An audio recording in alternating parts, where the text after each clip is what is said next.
mic is not on the stream. Now I'm turning the mic on. This is the second time this has happened. Sorry about that. If you're just joining us, we're announcing Horror Pitch Fest. That's going to be next week, October 27th at 6 p.m. Pacific time on Script Camp. So you can come by. Definitely prepare beforehand. I would not just wing it. I would try to time yourself, maxing out at 3 minutes, absolute maximum. You have to take us through the story of your entire horror script. So you don't have to have written it yet. It might be a little easier to pitch if you have written the whole thing, just because you will know the story a little bit better and be able to take us through it easier. It's not really an easy thing to do, to very fluently and proficiently explain what happens in a story and, speak uninterrupted for 2 to 3 minutes and make sure everything connects. Try not to forget something and say, oh shoot, wait, I gotta go back and tell you his name was Joe and he's a plumber. Like, whatever it is, try not to have all that whenever you're everyone has some relatives at family gatherings or whatever that are like not that good at telling stories. So they start telling you a story about something they did at the grocery store this morning, and there they met your old teacher, Carol. And Carol's got this new garden out front, and you were like, wait, I thought we were doing a story about the grocery store. So try to stay on track. Try to really practice this and time yourself. This is one of the great skills of this type of writing, is the ability to not only write things on the page that work well in a vacuum you can do all that on your own in a basement or in an attic, secluded away from the world, but then also being able to verbally communicate and to explain ideas, answer questions, kind of adjust the pitch as you're moving through it if you can tell that it's taking too long, or if you need to adjust the pacing or anything else. These are all just really fundamental skills in screenwriting. If you want to get feature films greenlit in Hollywood, you have to be very social. You have to be very competent in communicating, public speaking, and all these other things. So I would look at it as it's a for fun contest where we have the prizes are nothing. We're not offering money. It's nothing mind-blowing. We offer things like a logline consultation. You can earn script coins, which you can use to purchase a reading of your script. So you could get a community reading where you'll bring people together in the group, and we will all read it and give you that great feedback of the live reading, which is really useful. So there will be little things like that. It's not like it's huge stakes. So I would just give it a shot if you haven't tried this before, and even if you don't feel that you can pull it together for this one, at least try to start practicing this skill of not just writing the script. There's so much more to what we do than just writing the script. You have to convince people that it's a good idea to make the movie, which is usually a good starting place for that is going to be, well, this person can smoothly and proficiently pitch the story to me. Tell me what the story is without me having to read through the whole thing. So you may have to do some writing beforehand. In any case, try to check that out next week in the same time slot as this class, October 27th from 6 to 8 Pacific time. We'd love to have you guys there for the Halloween Horror Pitch Fest contest. Okay, last announcement, Sunday, October 29th, so this is later this month toward Halloween, I am kicking off our new server called Game Camp. Game Camp is focused on game design. So if you're a fan of video games, tabletop games, card games, things like that, you can definitely join and find lots of things there. But also it's focused towards the creation of those things. So our very first event on Game Camp, which is our brand new server, is going to be called StoryPoint Arcade, Halloween Edition. StoryPoint is an app that I'm working on to sort of play a brand new type of text-based AI video game. So I'm kind of excited to show off what that's going to be like and allow some of the community to try it out. It's this new thing I'm working on. I'm just building it now, putting it together, getting ready to try to pitch it to gaming companies. So that should be fun. It's a great time to just stop by and see all the different channels on Game Camp, see the different events that we will be having. We're going to be doing world-building workshops, tabletop game mastering courses and classes and things like this. So check that out on our new server, which is called Game Camp. You can feel free to join that from the links in the text channel that Nacho has just linked for everyone to see. I think that's all of them except for Game Camp, but I'm sure we can just throw Game Camp on the list. Thank you for supporting Skill Camp and joining all of our awesome servers. We look forward to seeing you guys for many more events. We have table reads 3 times a week, Sunday at 2, Tuesday at 11 a.m., and Saturday at 2 a.m., so plenty of chances to get your script read, including on WordCamp, our pro server as well, 2 times live readings. So plenty of events, plenty of workshops and classes and things to do here on Script Camp. If you've not yet done so, you should definitely sign up at scriptcamp.net. You can get unlimited membership, which includes access to every class on every server, everything we do. So signing up on scriptcamp.net gives you access to not just the Script Camp classes, but all of them. And access to video library of all recordings of previous classes, over 100 hours of events per month, exclusive courses, member channels. We have huge discounts off consultations and proofreads. You have access to Advanced Lab, Writer's Lab, and just if you see it, you can join it if you're an unlimited member. So definitely sign up if you're interested. All right, so let's get into basics of horror writing. So this is my main thing. This is what I broke in doing in 2017. First script that I got meetings based off of and signed ultimately was a historical horror thriller set in World War II, Leningrad. And ever since then, I have kind of positioned myself as a horror thriller writer primarily. And all of the paid work I've done in Hollywood has been on horror or thriller movies. So, nice thing about these is that they have a little bit of a lower barrier of entry, considering how the cost to make them is lower. They don't require a big name lead in order to get funded. They operate very comfortably at the $1 to $3 million budget range. So there's a lot of opportunities in horror, and just simply economically, it makes a lot of sense to make this something that you have in your tool belt. It doesn't have to be all that you do, and you should only really go about trying to write this if you're really passionate about it. I wouldn't look at it as like easier to make a good version of this. It's as hard to make a good horror movie as it is to make a good anything. But I will say it is just overall easier to get a lower budget project made, and horror works really well in lower budgets and sometimes can use certain factors that in other types of projects would be inhibiting to you, and you can actually use them to your advantage, which is the nice thing. Like some of the stuff that makes a movie more expensive are things that make a movie less scary anyway, right? So think of things like a secluded rural location. Oh, hey, that's pretty creepy, and it's really easy to control, to, shoot without expensive permits or things like that. If you just know somebody that has the property, you can basically film whatever you want there with as much screaming and gunshots as you want, and nobody's going to call the cops on you. You don't have to worry about all the different factors that would be, affecting your shoot in Times Square. So shooting in Times Square and shooting in a rural, secluded part of the woods, you can tell which one of those is simply going to be cheaper. What else? Seclusion, so lack of cast, lack of characters, sometimes can work against you in some ways, but it also, that isolation, that factor of your characters being on their own and away from civilization, are all things that also just make something easier to produce at a low budget. So these things that would traditionally be viewed as problems, you should always be doing this. Always try to be turning your problems and your issues into advantages, but especially in horror, it's like extra possible because those things just work well together. Like the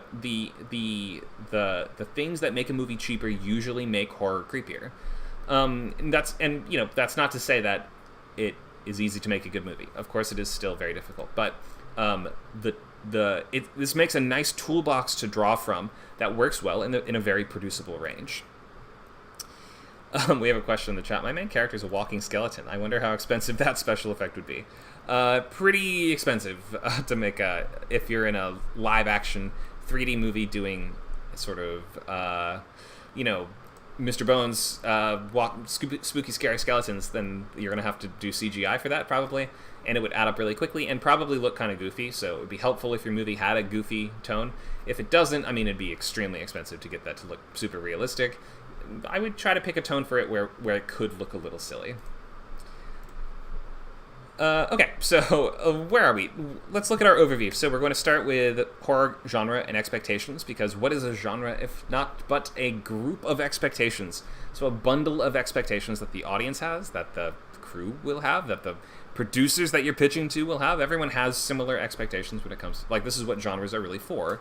It's for categorizing those expectations and keeping them all, it allows us to know what to expect so that we can tell if we are delivering the thing that the audience has shown up and spent their money to buy. We'll look at subgenre and plot and conflict types and different sorts of stories that work well in horror. The hook of the story, the hook in horror almost always being the threat, whereas the hook in thriller is more the situation. So that's not to say that there isn't a lot of crossover between horror and thriller, but almost always the specific hook for your horror movie is going to be, what is the thing that is threatening the characters' lives, safety, and sanity? We'll look a little bit at writing scares and suspense and what makes something feel scary or suspenseful on the page, pacing and death scenes. I've added a new slide into this one where I will kind of freestyle a little bit today on darker dramatic arguments, which horror allows you to do. It opens a doorway into telling stories that have much more cynical, nihilistic, or simply bleak messages that you want to communicate in the story. Stuff that you could almost never get away with in other genres. Horror is a really free, experimental genre where you can try different and new stuff, and the cool thing is the audience will follow you pretty much anywhere as long as they're getting what they generally expect. That's why it's very important to identify what the audience is looking for and ask, how can we satisfy that? Because if you are satisfying that, then the possibilities widen to you pretty much as far as you, as much as you can spread the budget, you can kind of do whatever you want story-wise. We will, in the second half of class, look at log lines. So we'll give you some tips for horror log lines and then open the floor to I will just ask who has a log line they want to share. Everybody can post them and I will try to get through all of them. I won't guarantee that I can get through all of them if there are a ton of them, but I will get through as many as I can. Just please be prepared to paste that in when we get to that part of class, and then be ready to accept an invitation to speak on stage and to answer questions out loud, speaking verbally out loud, about your logline and about your story. It's okay if you don't have all the answers. I'm not asking questions because I expect you to have all the answers. It's always okay to just say, I don't know yet. I have yet to write the movie. I haven't figured that out. Something like that. You can always say those things. It's not like a test that you have to have all the right answers right away. Okay, so that's where we are today. We have plenty to do, plenty to talk about. This is my main sort of topic, so I'm so glad to see so many folks here. I'm going to dive right in with this silly question, perhaps. Is it silly? What is horror? What is horror? It seems like a straightforward question, but actually there's a fair bit of argument about certain things being horror or not, especially when we have these distinctions like thriller that kind of muddy the mix in people's minds. Some people don't really know what the difference is between those two at all. And then, of course, you have some space as well, especially in the modern kind of A24 horror drama where it's like, that was basically just a drama with an unsettling tone. What was that exactly? Like this kind of Aronofsky genre of just upsetting, disturbing dramas, basically, that might have crazy stuff happening in them or might not.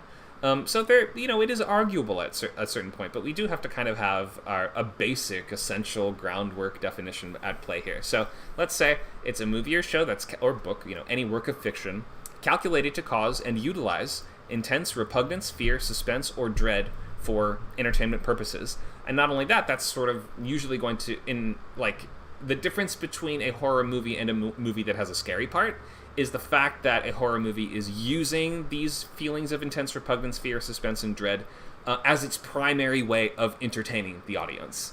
If the primary way throughout that you're entertaining the audience is not those things, then you may not have a horror movie. But basically, you're playing every situation for its maximum entertaining scariness.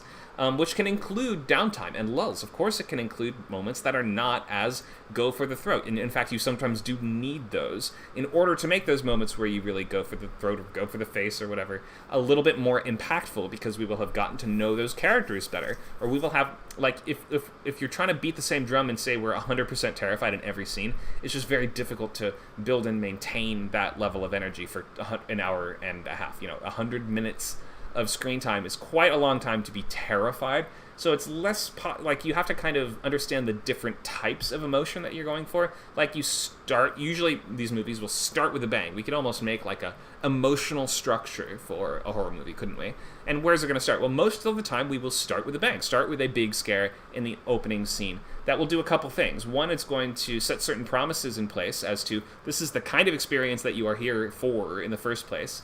Second of all, it might be the first place where you're going to lay in a couple clues as to what is the monster, how does it work, where does it come from, how are what methods is it going to be utilizing, what's the danger here, what am I in for is this question that we're asking, and we want the answer to in a couple ways. We don't need to know exactly what it is, and you should, in fact, be using that bit of initial mystery to build a little more suspense and ask interesting questions in the opening parts of your movie, of course. But definitely, if you are not going to pick that really scary opening scene, there should be a really good reason why. So make sure that you are using that, you're subverting that expectation with the idea that you will have something even better, like an even bigger payoff, maybe 15 to 20 minutes in. What are some other hallmarks of horror besides just using entertaining scariness as its primary method of entertaining the audience? Not to say the only method of entertaining the audience, but the main one, the most important one. We're going to have incidents of both physical and psychological terror, so moments where the characters themselves are afraid. So that's really important for this. That is where you're going to see some big distinction between something like an action movie that just takes place in a spooky environment. Like, think of something like, Blade, right? Blade exists in a spooky world, but is Blade himself ever really that scared? No. In fact, in the third movie, he barely shows any emotions at all, so that kind of helps there. But in any case, those are not really traditional horror films. It's like action in a horror-ish setting with ghoulish scenery, ghoulish characters. You might call it action horror, I suppose, but typically, if the main character's not afraid, the audience isn't really gonna be that afraid. So something to think about. The character kind of needs to be afraid, or you may need to pick a different character, or we may just be in a different kind of niche. So here's a question from the chat. Would the package be horror by this metric? It has 3 out of 5 of these criteria. I don't know what the package is. Is that a movie? I've never heard of that. Maybe Luke will clarify. Go ahead, Luke. Yeah, I actually looked it up. It's a comedy thriller. It's a story about a group of campers, and one of them accidentally slices off his package, hence the title. Oh. And they have to go get it. That sounds like a dark comedy. Yeah, it sounds like a dark comedy more than horror. But that's not to say, like, dark comedy sometimes will have horror-ish elements, and horror comedy is its own whole subgenre, so the line does get blurred from time to time. Yeah, that seems it's closer to thriller, but thanks for the clarification. Sure, thanks for asking. Or thanks for explaining what that was. Okay, what else? So, character needs to be scared. Characters need to be scared. The other things are not as strict. Like, those, we've gone through the main categories, which are movies trying to scare you and protagonists are scared. Beyond that, these are kind of expectations. These might be stories of disturbed, psychotic, or evil characters, or they might be stories about monsters or malevolent forces or spirits of the dead. Or they may sort of be mystery thrillers that use this atmosphere to build unbearable tension and then have big payoff in terms of scare sequences. Like if you look at the Scream movies, for instance, Scream is a whodunit mystery slash horror. So it turns the traditional slasher was not really a mystery. Scream has kind of taken the slasher formula and turned it into an almost Agatha Christie type series where the question is, the hook of those movies is not there's a guy with a knife. The hook of those movies is one of my friends is a killer and I need to figure out which one of my friends it is. Megan asks, what about something like Cube? Locked in prison composed of moving cubes with traps. Yeah, Cube is a horror thriller, or I guess a sci-fi horror thriller is what I would call it. It is not quite as the environment that they're in is pretty scary. I wouldn't say it's trying to be as terrifying as possible, so that's where it does sort of feel a little bit more like a locked room suspense kind of like sci-fi thriller thing. But it does have some sequences that tip it over from, we have people getting sliced up by lasers and saw blades and stuff like that. So yeah, I would say it definitely has a lot of horror elements. The sequels, not as much. There's a prequel that is not really even in the same genre, but it's a weird series. So the top 2 things are essentially what makes a horror movie. Everything else is kind of negotiable to some extent. Obviously, we want the intent to be there. It's more about intent than anything else.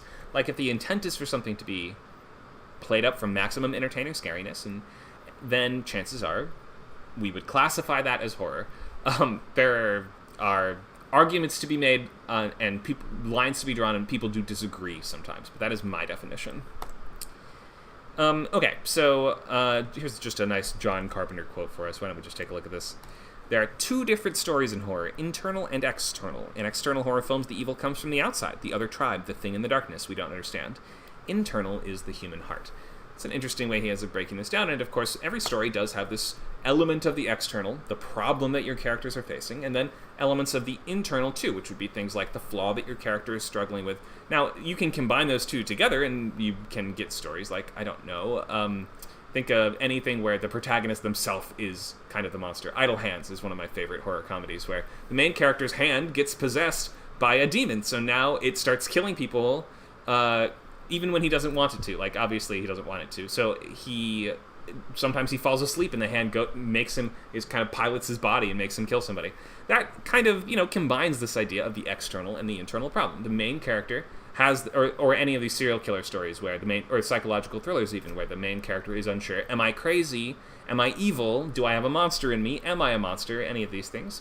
So horror kind of allows interesting ways for us to combine the external and the internal, and we can, if we are looking at three broad sources of horror antagonists, which I lovingly refer to as just ghouls in general. So if we're looking at sources of ghouls, we can break them down into internal. They come from your character themselves and their emotional pain, either literally or maybe, like, think of something like the Babadook, right? Where the Babadook is actually a manifestation of the main character's grief and pain. So we've very elegantly combined the internal and external in that story, and that the emotional problems she's facing literally are the monster, and when she can conquer one, she'll conquer the other. Obviously, she isn't really able to conquer either one, traditionally in that movie. But in any case, horror allows you to externalize internal factors in a really interesting way like that. The other sources of ghouls would be human evil. So I'm going to kind of define these as me, you, and everyone else. Me would be internal, your character's emotional pain, psychology, and things like that. We have you, which would be other people, like just the cruelty that humans are capable of. Something like Halloween, or, The Hills Have Eyes, or Henry Portrait of a Serial Killer, or any of these things where it's just what are other people capable of. That's another great source of ghouls, even if they're human ghouls. And then last we have the everything else, and that would be nature, or cosmic forces, or the unexplainable, the inexplicable, things like, ancient aliens from beyond the stars, like in your Lovecraftian stories, or we might be looking more at, a giant hippo. Somebody should do a hippo horror movie. I don't know if I've ever seen that. In any case, so we're looking at, like, horror allows you to externalize your character's internal problems and to allow those external problems to be tackled in a more internal way sometimes. So it lets you play in interesting ways with this idea of internal and external conflict. What do we expect to see in a horror movie, though? So we shouldn't be writing these unless you're a huge fan of them, like with anything. I wouldn't write something unless you know the genre really like the back of your hand. It's not like you have to have studied it extensively in school, but you should know, you have seen enough of this and you know enough of what you are looking for. Or like, what are you going to bring to the party, right? If you watch scary movies, you picked one out to show to your friends at the party, Halloween party or whatever before, right? So we have to know kind of like what you would consider to be the things that you look for, things that are good. So this isn't like a definitive checklist. We're not going to be building out a list of things you have to have. But let's just ask ourselves, what are the expectations? So feel free to, in the chat, let us know what you expect to see from horror that you are shopping for on the streaming sites or in the video store. We don't even have that anymore, do we? The ancient plot contrivance of the video store. Or think of the Redbox or whatever it is. However you're browsing, what is it that you expect to see and things that you ideally would like to see? I see a couple comments in the chat. Gabriel tells us jump scares, gore, people screaming, final girls, iconic villains. Nice. So yeah, some of these things are tropes.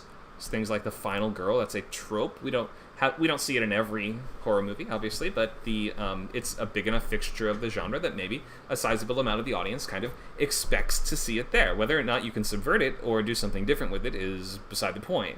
It's what the audience expects. We need to know what they expect, so then we can tug the rug out from under them, and do that as much as possible, because I think a big thing that I don't even have on this list is that we want to be surprised. Obviously, with any story, we want to be surprised, but we especially want to be surprised in horror, and we want to see things that we haven't. We want to see imagery, creatures, characters, gore, things like this that we just haven't seen before. Like, you will earn huge points from the horror audience by showing them something they haven't seen before. It sounds easy to do. It's not as easy as it might appear, but if you consider that the horror audience will see anything, this is a ravenous fan base for this kind of content. They will have watched everything that's come out in the theater, obviously, and now they're like digging deep and scouring streaming sites for low-budget stuff. That's the other great thing about it, is that even these low-budget productions sometimes end up really great. Like, the things that you need for horror are not always going to be out of reach on a lower budget. So the audience has seen everything. They've seen stuff that you've never even heard of. They've seen all the mainstream, all the indie stuff. They're looking for something new. They're looking for like any audience member, they're looking for a combination of the familiar and the new. But you can tilt a little if you have what are those other things that Gabriel mentioned in his comment? Jump scares, gore, people screaming. If you have those things in the movie, you can kind of go off the rails in some other ways. You can try out a little bit of a non-traditional structure, or maybe you want to experiment in terms of the character archetypes or something like that. Like, you can go off the track, and we kind of want you to. Like, you earn points for simply being deranged in horror. Like, we're looking to feel like we are watching a competent and a proficient magic show that has been delivered to us by a psychopath. Like, we want a psychopathic magic show where you're in complete control of the whole thing. And we know what the tricks are that you're leading up to, but then instead of the rabbit in the hat, you pull a squid out of the hat and throw it in our face. You know, that kind of stuff.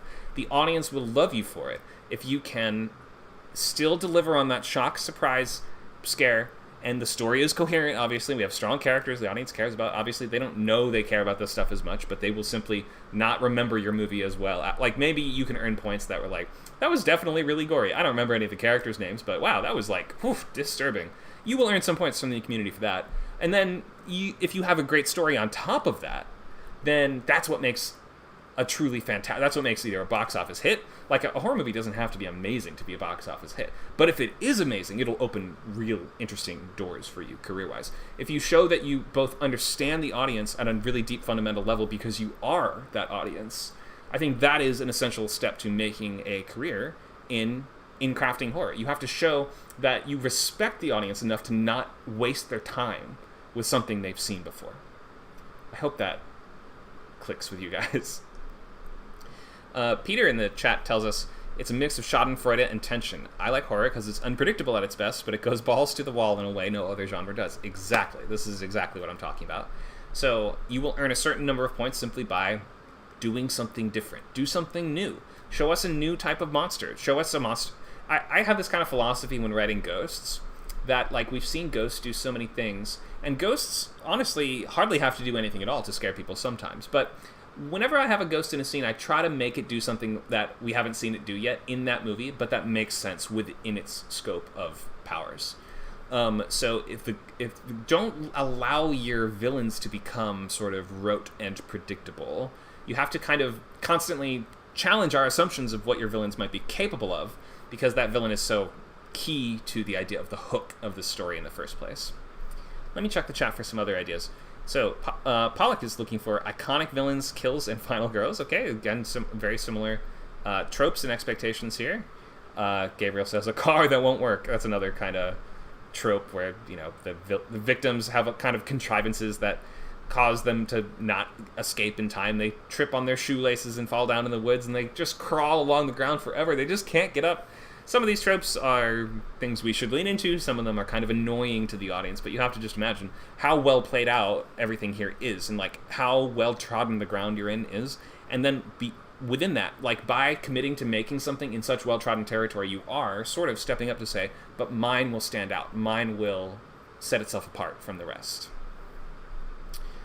Let's see. RJ in the comments says, the only thing I look for in a horror flick is keep me entertained. Even if it's not the best movie, if it delivers a good time in some aspect, cool monster, great performance, or something to laugh at, and doesn't bore me, I'm game. Yes. See, the audience is hungry for this content. As long as the few things they're looking for are there, they will put up with a lot, and they will follow you wherever you go.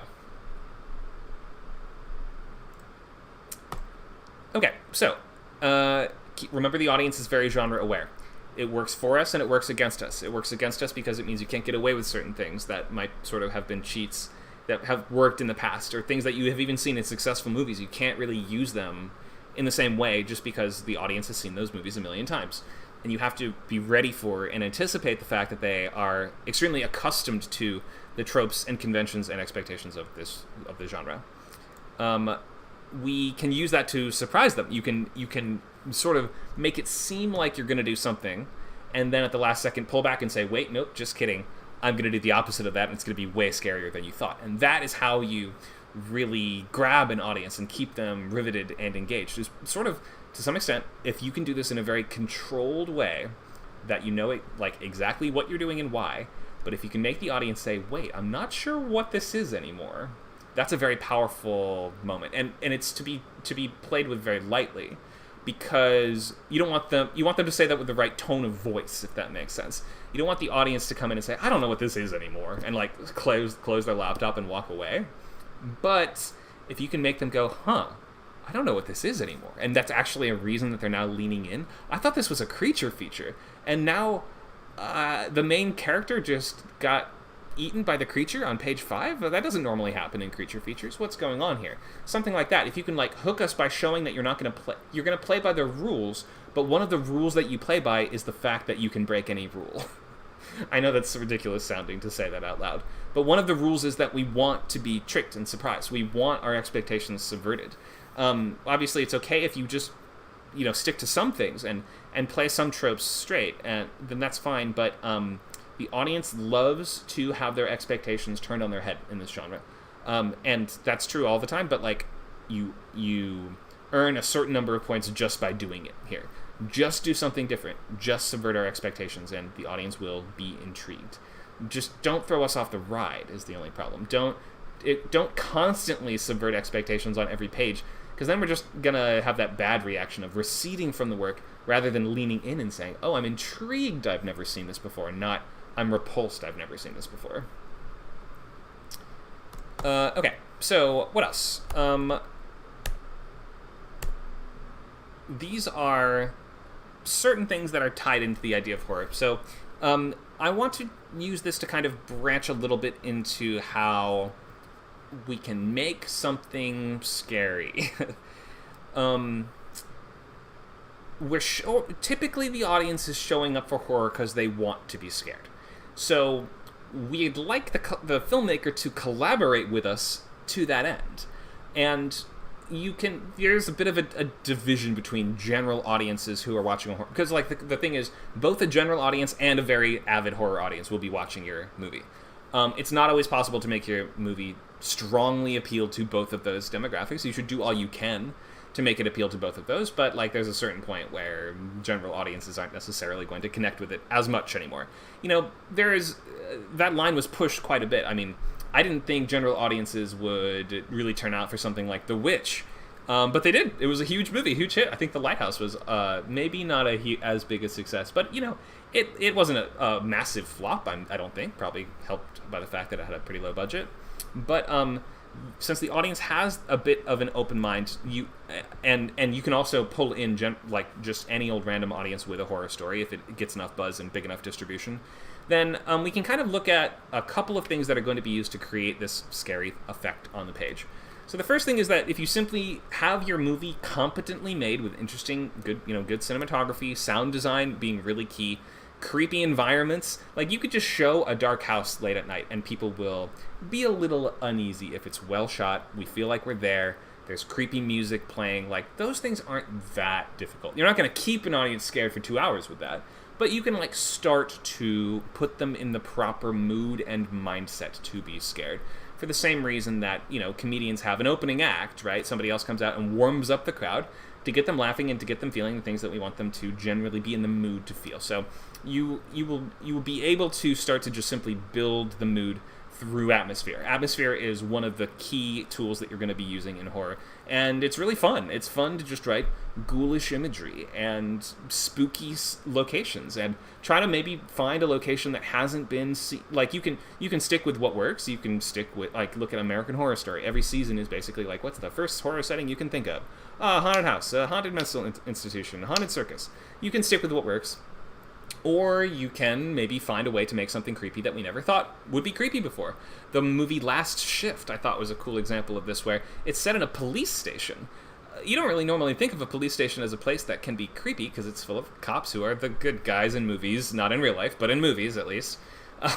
It's all well lit. There's a bunch of people with guns that would probably shoot the monster around normally, right? But the movie actually finds ways to make that location really scary.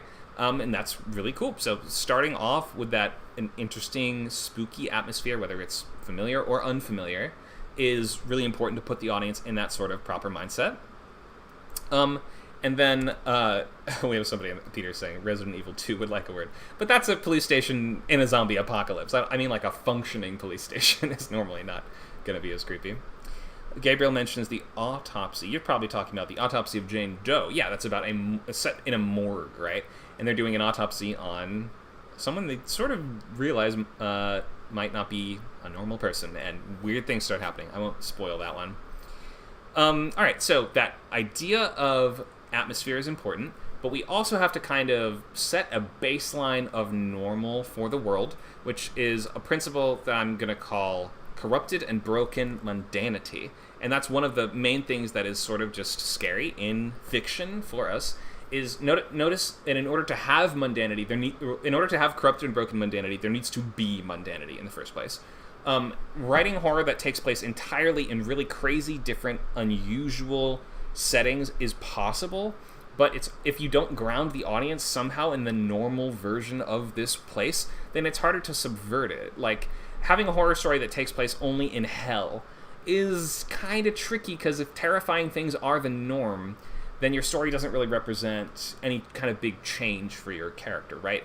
We aren't descending into the depths of madness if we start in the depths of madness, and it's not really as scary to start and remain in the depths of madness. So even a movie like Alien, which takes place in a fundamentally very different kind of world, right? On a spaceship in the far future, we have quite a lot of work done in the first act to build the normality of this setting. The main characters are sort of like truckers or like cargo ship kind of blue-collar operators in space, and we see them hanging out and talking and eating breakfast together, and this is how they get their food. This is where they sleep. This is their dynamic and their relationships with each other. They all have opinions of each other. Some like each other, some don't like each other. Some are competent, some are incompetent. They have different interests and hobbies.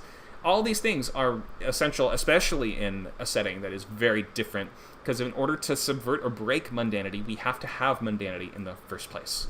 So that sense of setting up the normal version of the world is pretty key. Try not to neglect that. You can start with a cold open that is as crazy and violent, weird, mystical as you want. But after that, we do have to sort of settle into a normal, or else you're not going to be able to subvert the normal. And subverting the normal is just such a key part of what makes horror work. If the characters are constantly terrified the whole time, then it doesn't leave room for us to have these sort of peaks and valleys and times where we're building up to a scare in a more effective way. What else is scary on the page beyond corrupted or broken mundanity? And also, by the way, I just want to go on to explain one more principle with this thing, is that this can mean a lot of different things. Like, one more idea here is that the idea of corrupt, like, think, for instance, of you've set the baseline, we know what the normal world is that your characters are living in, and then we hear music box music coming from a darkened room. Who would listen to a music box in a dark room? We open the door and we see that it's sitting there by itself in the middle of the room, and all the chairs are in a circle around it, facing it. Well, that wouldn't be... Chairs in a music box aren't creepy on their own, right? But the fact that we've built this normal, now then we have sort of taken those otherwise mundane things and twisted them, corrupted them, or broken them, made them into objects of horror, is a really effective tool to use in your scary movie. What else? So we have corrupted and broken mundanity. That's that sense of the uncanny, right? Something's off. Something that I am familiar with is being... there's something threatening or scary or different about it, which is why, hearing children laughing sometimes is normal. And if you're in a cave at the 3,000 feet under the earth, that's the last thing you want to hear, because that is, something is clearly wrong here. At that point, that great moment in the descent as the characters are going down, then we just hear a child giggle in a dark cave. We're working with corrupted and broken mundanity. The idea of the unseen is our other sort of big source of fear in movies and TV, especially, is the fact that we don't have to because we can't depict everything in the way that a book can, because a book can use the imagination of the reader to fill in the gaps in a certain way. We don't have that same luxury, so sometimes not showing something can either increase the feeling of its perceived power. Like, if we never show somebody's face, it sort of might raise a question too about like who is that person, as well as make them feel kind of unsettling or eerie or inhuman, something like that. If we see the monster right away, it removes some of that mystery, too, that is attached to it. So when so many of these stories rely on us unraveling what this thing is and how do we defeat it, the unseen is another really effective tool, because, the things that your characters either are just too late to bursting in the room to see, so we don't see how the killer killed the person, how did it kill the victim, then get out of the room, or, maybe the killer is standing just in the darkness, just out of frame, and we just see, like, the glint of their knife. We don't actually see what they look like.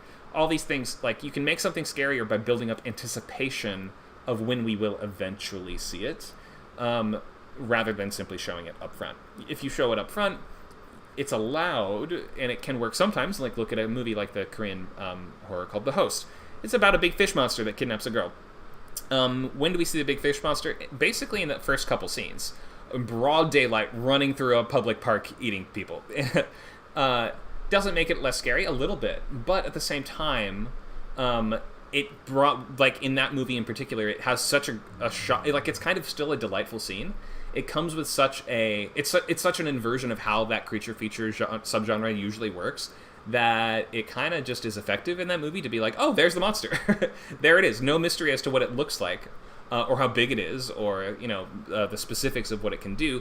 That movie is more focused on, like, the scares in that one are not entirely dependent on building up to seeing the creature. It forces you to sort of shift your scare philosophy a little bit if you reveal the monster in an earlier or bigger way.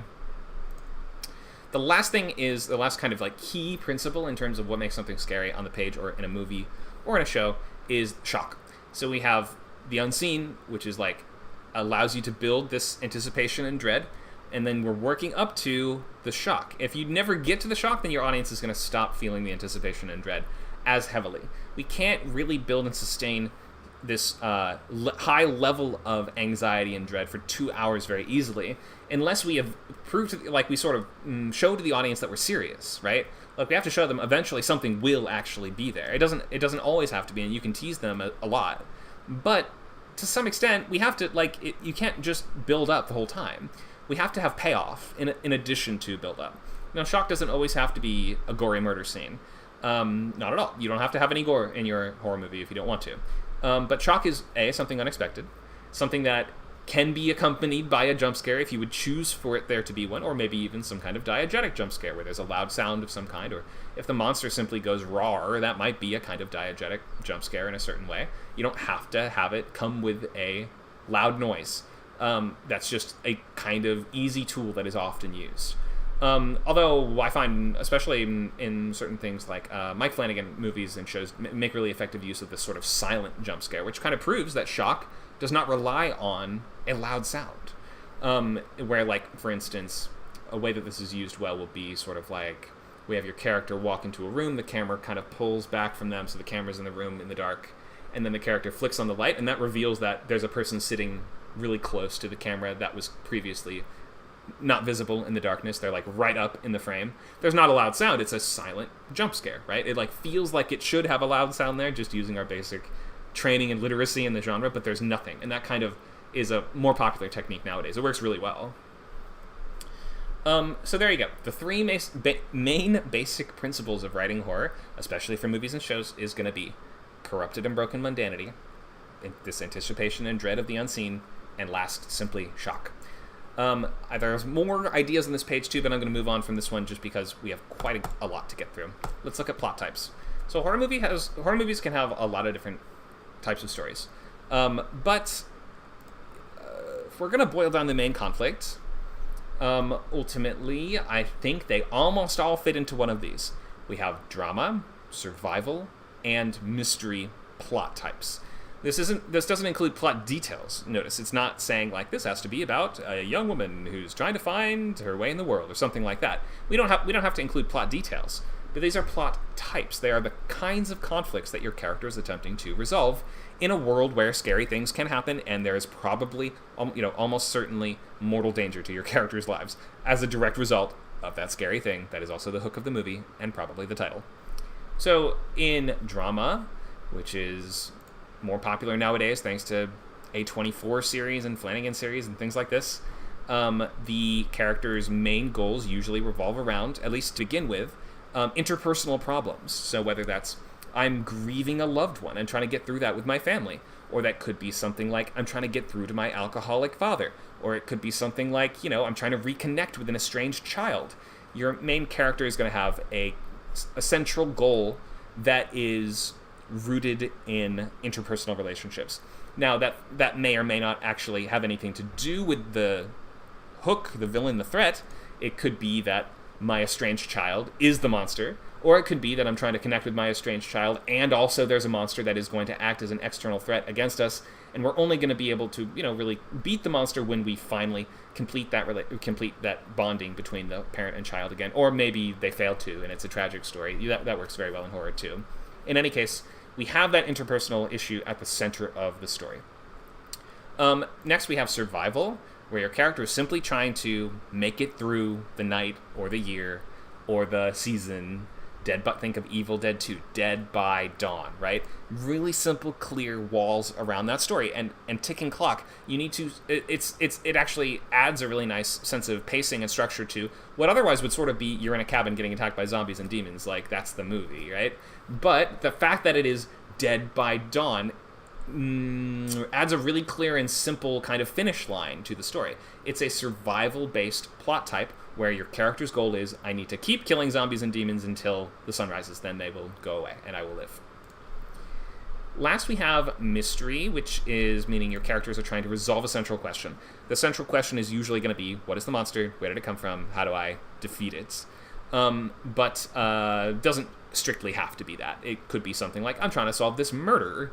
And as I get deeper into it, I attract the attention of the killer, who's a total, psycho who's coming after me now. A lot of sort of giallo subgenre Italian horror from the 60s and 70s is kind of like that. They're just basically sort of pulp mystery stories where we're trying to solve a crime or catch a killer, but the killer just happens to use uncommonly crazy, violent, psychopathic tactics, and it just we play up the death scenes so much that it is a mystery primary type with sort of a survival subtype, if we're going to categorize these with subtypes like Pokemon.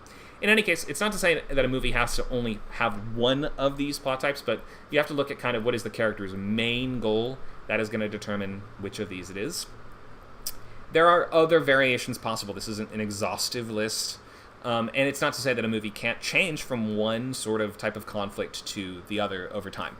A lot of the time, when we start with a mystery, it will sort of devolve into a survival situation by the end. But usually we still have to resolve the central question. I wouldn't call it a mystery subtype or a mystery plot type if it was I wonder what this monster is. Or, it's a giant. We find out less than halfway through. Oh, it's a giant alligator, and now we have to just not get eaten by it. If it's a mystery plot type, we still have to figure something out, and the climax of the plot will usually be your characters learning the answer or implementing what they learned from the answer in that story. Okay, what else? Other subgenres, we have horror comedy. Mostly comedy movies, but with horror settings and things like this. We're not trying to really scare the audience in the same way in a horror comedy, usually. There are exceptions to that, but like Shaun of the Dead, which is a comedy. It's essentially a rom-com in a horror setting with straight-up scare sequences and gore that are played pretty straight. And then there's also some sequences that are played totally goofy and for laughs, right? So that one's an interesting mix of all of the above. Edgar Wright kind of does this thing where he's playing around with horror comedy, but also there are some played straight scenes. We have action horror, which I mentioned before, like Blade or Aliens, where it's this is action in a horror setting, but if the main characters aren't that afraid, then think of Predator, for instance. Predator is still horror, but it tilts a little bit. It skews more towards action horror because the main characters are all hyper-competent commando guys. Do they still get afraid? Yes, they do still get scared, and they still do get picked off like a slasher one by one by this alien monster. But by the end, Arnold has to kind of, become the apex predator himself, smear himself with mud and, animal dung and stuff like that, and, become the predator slayer by the end. So you see how that is tilting a little bit more towards action, but we would still consider it horror because the characters are ever afraid. And then last we have other stuff like horror romance. It's like, that does exist. It's just not super well defined yet. There are some tropes that we have seen kind of crop up around this, but I just don't really mention it in classes too much and things like it, just because it is kind of, I'm not going to say in its infancy, because horror stories have often in the past have had elements of romance to them, especially if we go back to the kind of the gothic subgenres, which have romance is pretty key to that type of storytelling usually. But in any case, since just the modern version of this is not very well set in stone, I'm just going to leave it open and not try to codify it too much. So maybe you should ask yourself, what's my plot type? Am I doing more of a survival, drama, or mystery? And I would, first of all, just watch a bunch of other stuff of your plot type and make sure that you understand what the expectations are, what you are looking for in that, and what the audience is kind of looking for in that. I don't think we're going to do the slide where you tell us about the project just yet. We'll probably just save that for the logline portion.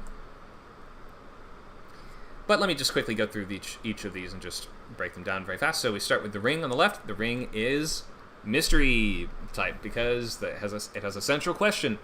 What is this videotape and where did it come from? With the follow-up questions of, oh, it comes from this evil little girl spirit. How do I stop it, right? But it's not like we have characters getting killed left and right. There is an element of survival and an element of drama as the movie goes on, but the primary plot is assembling clues to learn what the answer to a question, and only once we know that answer can we defeat the creature. So they think.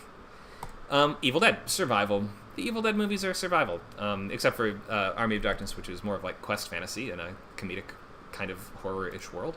But in any case, this is a survival story. Dead by dawn. You need to live until dawn. We have Hereditary. That is a drama primary type.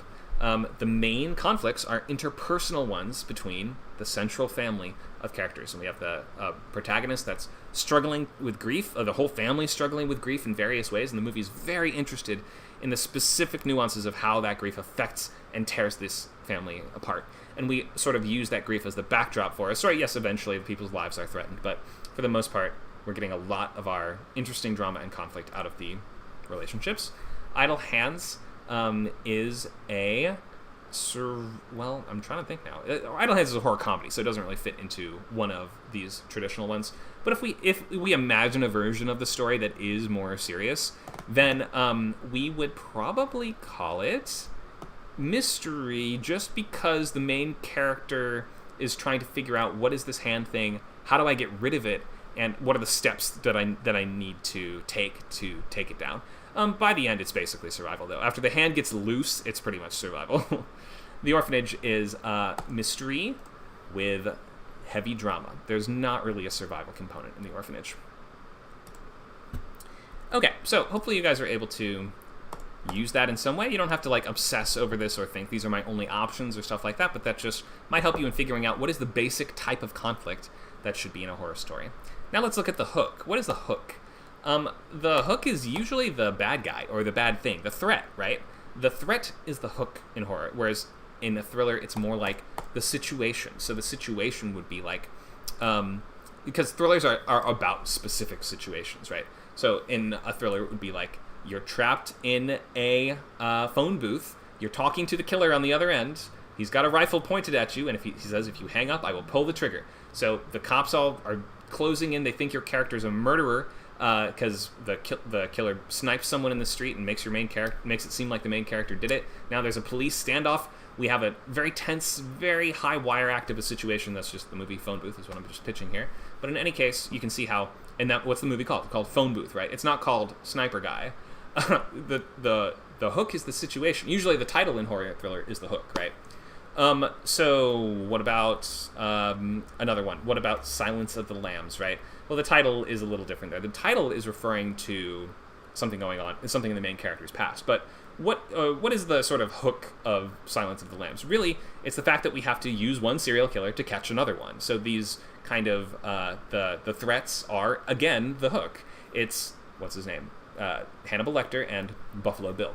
They are the ghouls of Silence of the Lambs. Two separate ghouls used in interesting and different ways. So we already talked a bit about the sources of ghouls, the emotional pain in me, the human evil in you, quote you, not you literally, but other humans. And we have a cold and uncaring universe, which is how I define the natural or the unknowable. Everything from The Mist to, Jaws. It's sort of the universe outside of human beings being responsible for the terror and danger that are inflicted upon them. So, I will get into dramatic arguments in a second, but I would try to be really clear on what the hook of your movie is. A lot of the time, because the hook is central to the marketing of that movie. So it's what's going to be on the poster. What you want people to, like, dress up as the monster for Halloween and stuff, like you just do. There's no reason to not want that. You want people to be watching the movie, talking about it, making memes about it, etc.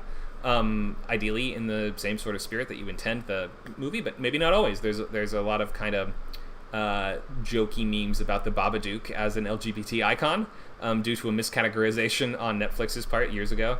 And maybe that's not exactly the spirit that the film was intended in, but people are talking about it and sharing the image, and it's a very well-known character and image at this point. So I would always have in mind how the hook is going to be at the center of how you explain to people what this is. Like, that's what marketing is. It's telling people, telling them what they are potentially paying their money for. The hook is a big part of why people show up for a specific story. Some people are like, oh, I don't watch doll movies, right? Like, some people hate haunted doll stuff. And if your hook is a doll, they're just not going to show up for it. And they need to know that right off the bat. So we don't want to trick people, usually, into it being a different kind of movie than they thought, unless that is done deliberately, again, to kind of subvert them. Like, Hereditary starts kind of as like a creepy possessed kid movie, and the marketing goes to reinforce that. They actually, that's what I'm talking about in terms of using those tropes and expectations in order to allow the filmmaker to pull the rug out and say, you thought it was this. Just kidding, it's not. You don't really know what you're in for this one. And the audience, by that point, you've built, ideally, so much confidence. Like, by the time the big event happens early on in Hereditary, I will say, around the 20-ish, 25-minute mark, it's like essentially the break into two for the movie. I guess maybe it's more like a late catalyst, isn't it?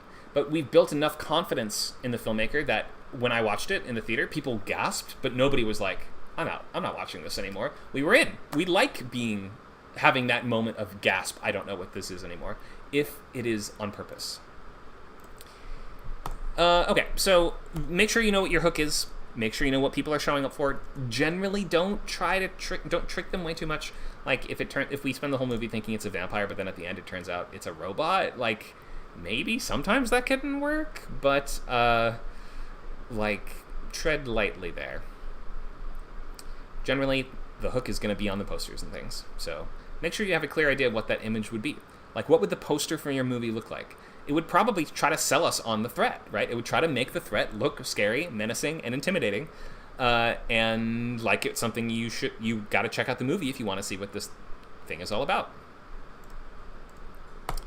Let's talk dramatic arguments for a minute. This is a new slide, so I'm going to sort of wing this one a bit. But let's first of all just define what a dramatic argument is.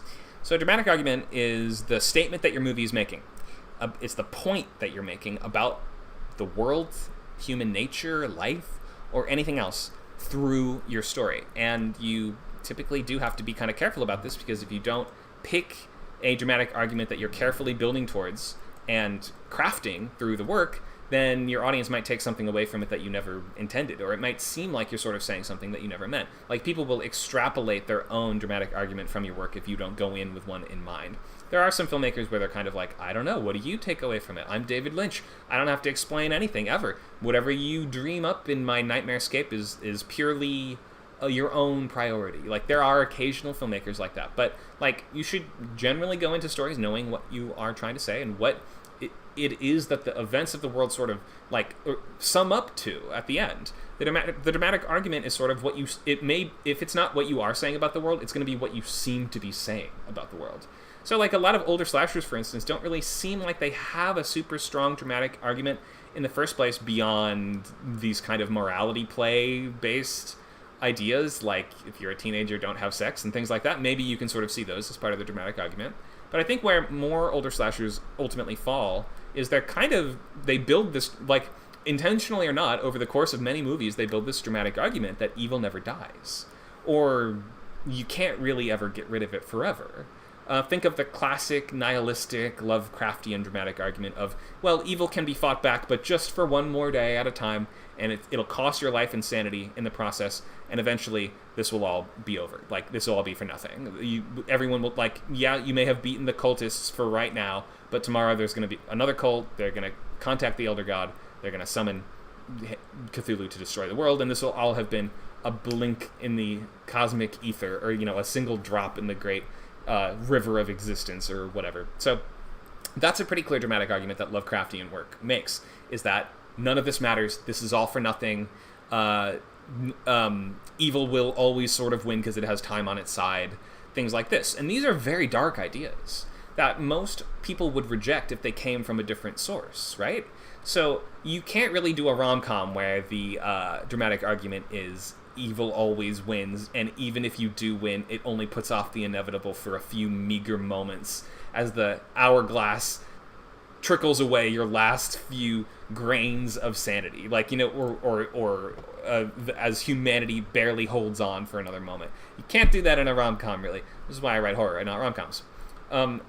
You are given the license and the freedom in horror to craft bleaker dramatic arguments than you can in other areas. So think, for instance, like, even if there is a sort of, quote, positive dramatic argument or a character changing for the better, it's usually at great cost, or it's too late, or it is intended to leave us with this very haunting feeling, not like we have overcome the monster and we've grown as people and now we're going to live to fight another day and we're all better off for it and thank goodness for us, right? Like, very rarely are you going to see that ending, and very rarely will that kind of ending work well, except if we're doing religious horror where it's like, okay, God beat Satan this time and he'll do it again next time, then it kind of does make sense, right? But think, like, if there is even this more positive argument or positive growth, it's at great cost, usually. Think of Train to Busan, a crystal clear, very, very explicitly clear dramatic argument about how the core of love is sacrifice. That is the stated theme of Train to Busan. And even if it weren't sort of stated pretty late in the movie, but it is said out loud by somebody, even if it weren't, it would still be very clear, because again and again and again that idea is tested from every angle. And we have these two, there's not really a main villain in Train to Busan because the enemies are just a horde of zombies. But if there is a main villain, it's the train conductor that all the audience hates because again and again and again he chooses to sacrifice other people instead of himself. He makes selfish choice after selfish choice, and we see the terrible consequences and ramifications of it, but he keeps getting away with it. He keeps getting away with it until the end, where he sort of has the climactic showdown with the main character who's been a very bad dad the whole story. He's got a very young daughter that he really wants to impress and make, have a good relationship with her. But again and again, he's proven that he doesn't really know what the core of love is, because he's never really been there for her in such a way that required him to sacrifice anything of himself, of his own life. And by the end, when he ends up in this, there's one zombie left, there's one train car left, all the other train cars are detached. We have Sulan, we have the main character, so we have his daughter, we have the main character, and we have another character we've met along the way, the final survivors on the train car. Who is the last zombie left? It's the evil train conductor. And as he bursts out, what does he do?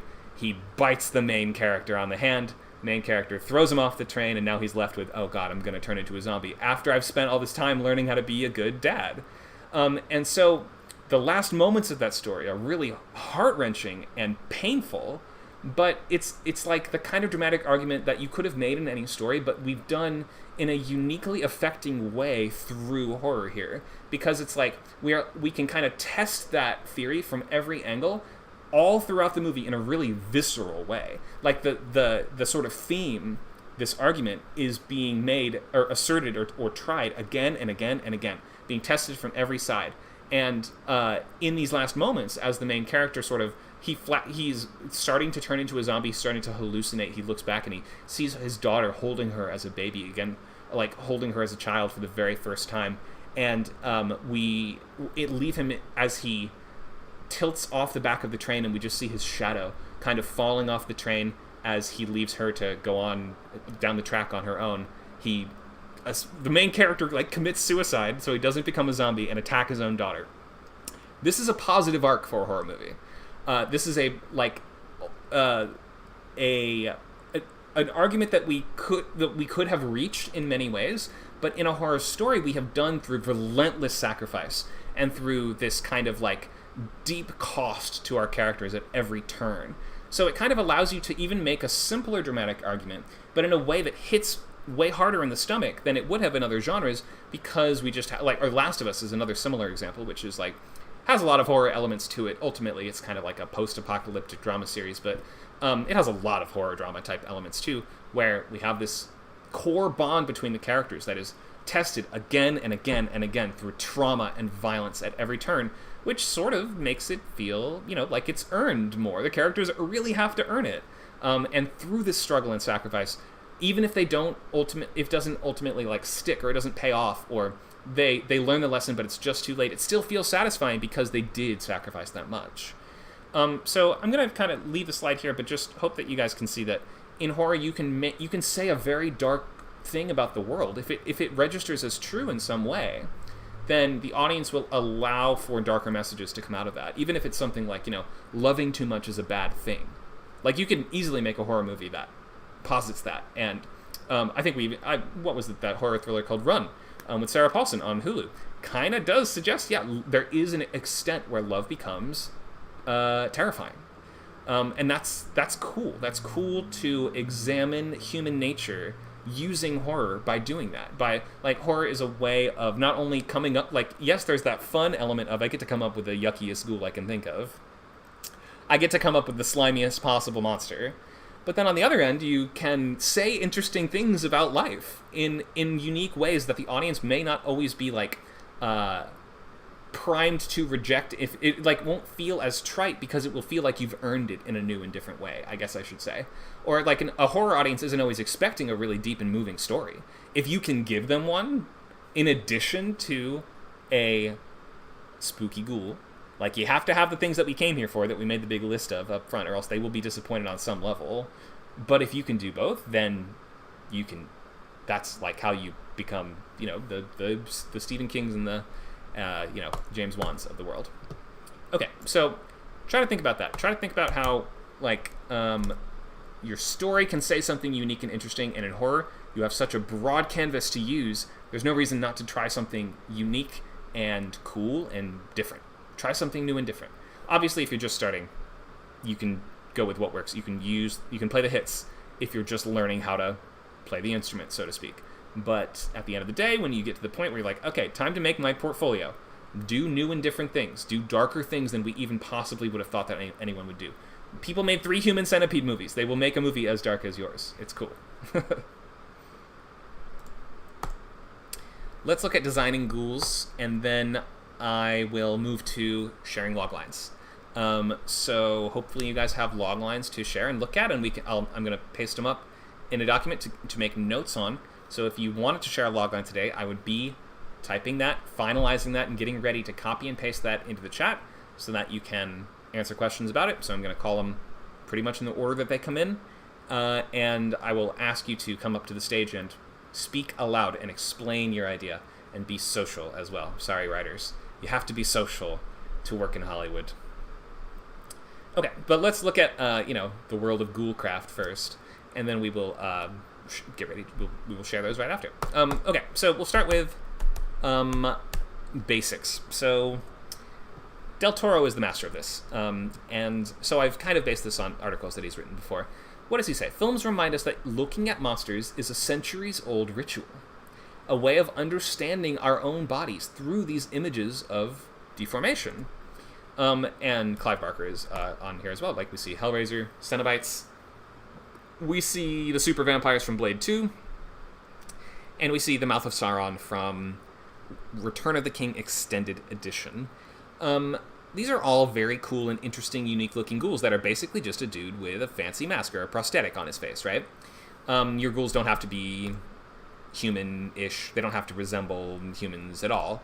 But subversions of the human form are very deeply etched in our biology as something that unsettles and scares us. So you might start there if your ghoul is human-based. You really have to start far away for the most part. So if you start by defining a silhouette, like think of what does your character look like from far away, that leads you to be able to zero in. And once you have the shape and the movement, then it allows you to kind of focus in and get more specific afterwards.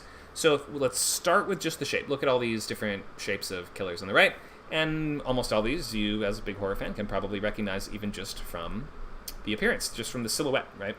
Not all of them. Sometimes it's just like, oh, that's just a guy with a knife. Who's that? Obviously, top left is Michael Myers, but who's to the right of that? I don't know. Darth Vader? I can't quite tell who that is at all. In any case, for most of these, we can look at them far away. We can tell who they are. They stand out, and they feel unique. Then think of the movement. How does the character actually move? Jason Voorhees only ever walks very slowly, but somehow always catches up to his victims because he is unstoppable, right? He is a slow, relentless marcher. He does the endless death march. We have characters like Leatherface. He'll just run at you all crazy with his chainsaw like a psychopathic maniac. We have Pennywise, who moves in kind of unique and interesting ways. First of all, simply because Pennywise is a shapeshifter that's always appearing as different things. He doesn't even appear as this clown guy very much, but when he does, he's often standing perfectly still until he, like, to freak people out because he is powered by fear, right? Kind of like Freddy Krueger or, Tinkerbell. Tinkerbell actually is, I think, powered by belief in fairies, not fear, but you get the idea. Or what is it? Monsters, Inc. They're powered by fear, aren't they? I lost my train of thought with that, didn't I? Pennywise starts standing very still, and then when it comes time to strike, he sort of does a crazy, wacky run, and he does like a silly clown run at the characters, or he kind of unfolds himself like a contortionist, which is also sort of feels a little bit circus-themed, right? So think of like your character's origin and how that affects how they're going to move around. Billy the Puppet from the Saw series is not actually the ghoul himself, but a sort of avatar manifestation of the killer. Very unique looking little character, unique way of moving, unique silhouette, and then we can start thinking of detail like color. Like think of those red spirals on his cheeks, or the makeup on Pennywise, or the grotesque leathery face on Leatherface. You can start adding in these additional details like what are the weapons that they would maybe use, what deformities would they have, or disfigurements that kind of add to their creepiness. Like Freddy Krueger was a guy who was severely burned to death, so he's got all burned, crispy skin. Don't just stack up a bunch of details, though, before you have these basic elements of the shape. Think of what it looks like from far away and think of how it can move, and that will allow you to refine more and get smaller in the detail. If you just start with 100 details, it's not really going to be clear what your monster is. Maybe also think of just the sort of central, simple theme to the character, right? Like this guy from Pan's Labyrinth. He's an ancient ogre. He was originally going to have an old man's face to indicate that he had been cursed for centuries, but that was amended over time with the design of this creature. Del Toro asked the designers to make his face completely blank except for a mouth and tiny little nasal punctures, and put the eyes actually on a platter in front of him. He has to take them out and put them into his hands and hold them in front of his face to see. Remember that eyes are always the first thing that children will displace or move or alter when they are asked to draw a monster, draw something scary. They will always move the eyes first. And then in a change of silhouette, too, the ogre holds his hands in front of his face and kind of staggers around. He used to, I think, have a lot of weight on him, but then lost it over time. He was like this kind of child-eating ogre that used to be huge. But after he's wasted away, that has affected his silhouette, his movement, and his color. So there's just some tips for you on creating ghouls. I would also definitely be thinking about their limitations and things they are capable of. Think that limitations are often more interesting than powers. They can make a monster feel more real, and they can also make the character feel scarier in its own kind of domain. If your killer can just show up anytime, or your ghost can manifest whenever, what's stopping it from manifesting right now? Why doesn't it just show up and accomplish all of its goals? Why doesn't it just show up and kill the protagonist? Like, you have to wonder what are the actual rules that govern it, and you should kind of know what they are, even if you never fully explain what they are. And you don't really need to explain the full origin of the ghouls, or how they work exactly, or why they work, or anything like that. Like, think of what do we have? A Quiet Place here, where we don't ever really learn exactly where they came from or why these monster alien things are here. We know, though, they do have a very specific limitation. They are blind, and they have super hearing. So that allows us to play kind of different games. Scenes where we have to not make any noise in the room as the monster goes around searching for the character and things like this. Ghouls with clear limitations are a big part of modern hooky spec horror writing. Think of something like Lights Out, where the monster can't show up in the light. The ghost only manifests in the darkness, so we're only safe in the light, and that allows you to create all these scary situations where your characters are in the light and they need to maintain it, or they need to desperately try to find a light source, or they need to get the power back on, or things like that. Having just that limitation has opened up those possibilities for all those scary scenes that you wouldn't have gotten if the killer could show up, or if the monster could show up when and wherever it wanted. So having a ghoul that's more powerful might seem like it's scarier by default, but it's actually that would only be scarier by default in real life. A monster that can show up anywhere at any time, it can teleport where it needs to be and kill anyone, is only scarier in real life because you lack the anticipation and dread of, for instance, setting up, I have the one thing that the monster, if I have this key, the monster can't hurt me, but it's getting closer and it's getting closer. And now I have to make sure not to lose this key. There's one of the villains with a magnet, and he grabs the key. Now we're screwed, right? Now the monster comes in, and I'm really scared because I no longer have the one thing that kept me safe from it. Having times where your character is safe are kind of essential to the times where they aren't safe. They'll feel like they are in more danger if there are also times where they are safe.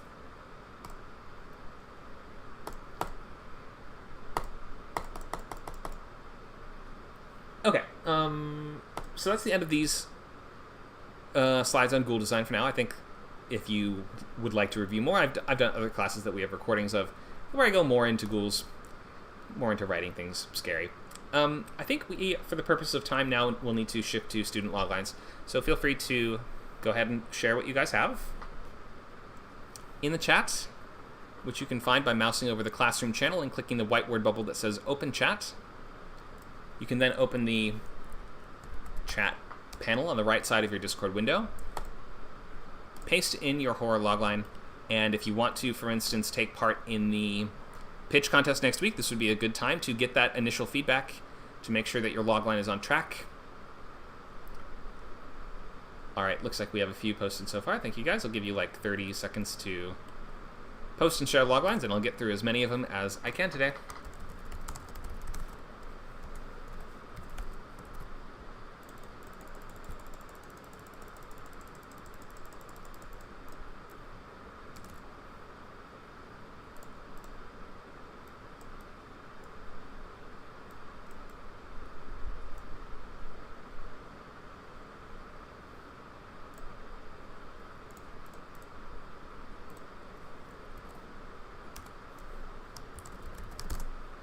All right, let's take a look. We will start with Carmen.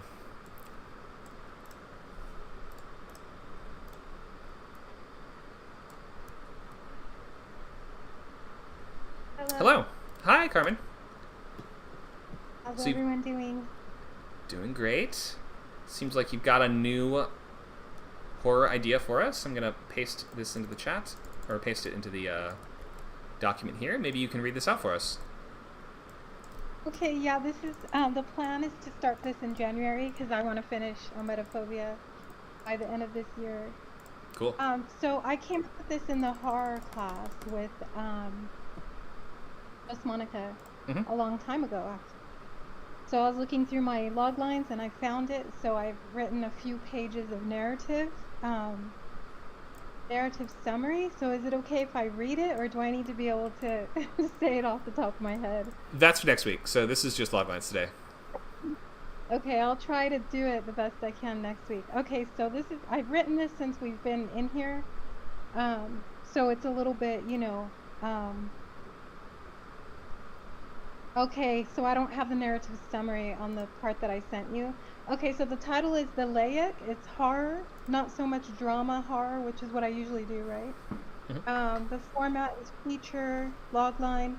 When a disenfranchised Indonesian native returns to her family home to give birth, she must defeat the Queen of the Laics to save the town's newborns from being drained of all their blood. Wow.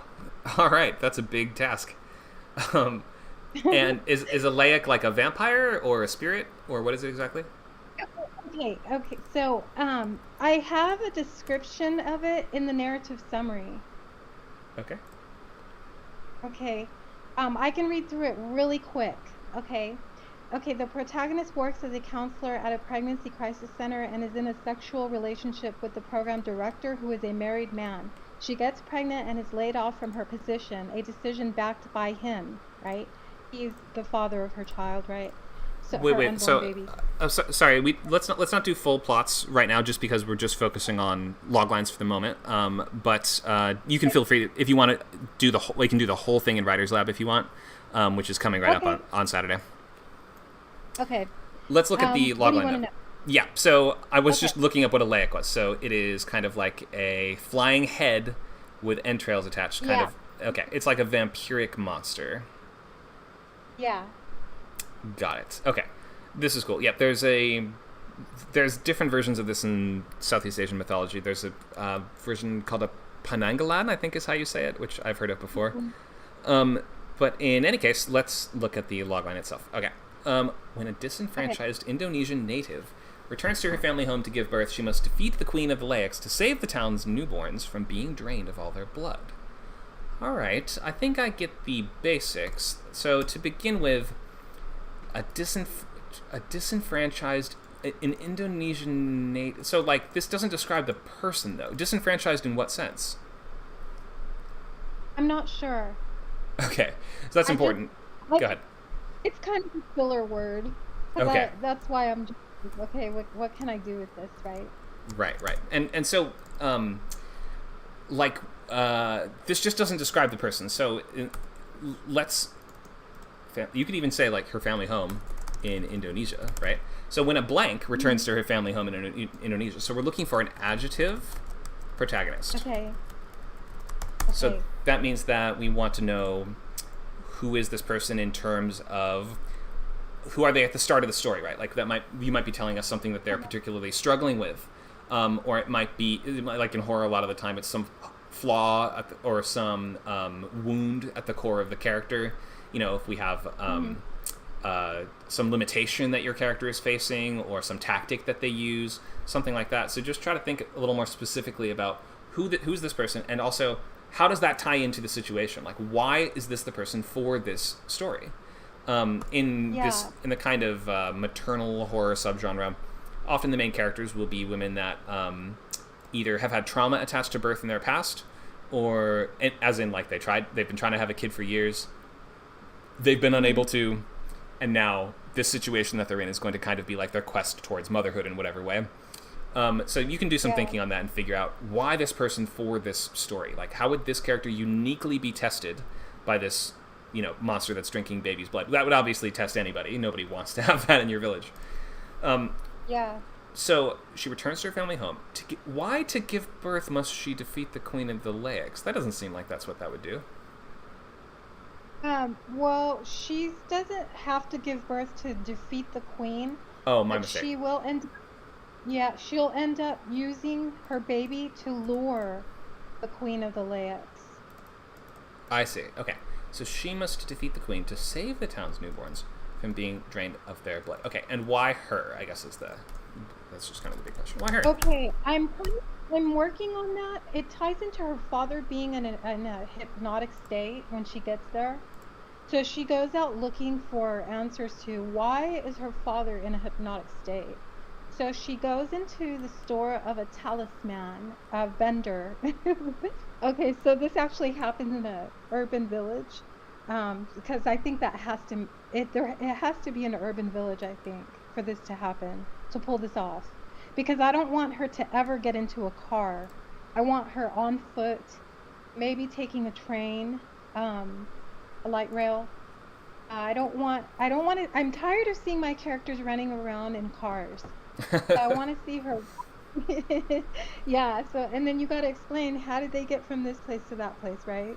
Yes, yeah, that So is a she's going to concern. be walking. That's how people get around most of the time. I mean, obviously, if your Right. characters are in a different part of the world where maybe transportation is done more bikes or mopeds or, Yes. you know, tuk-tuks, things like that might be an option as well.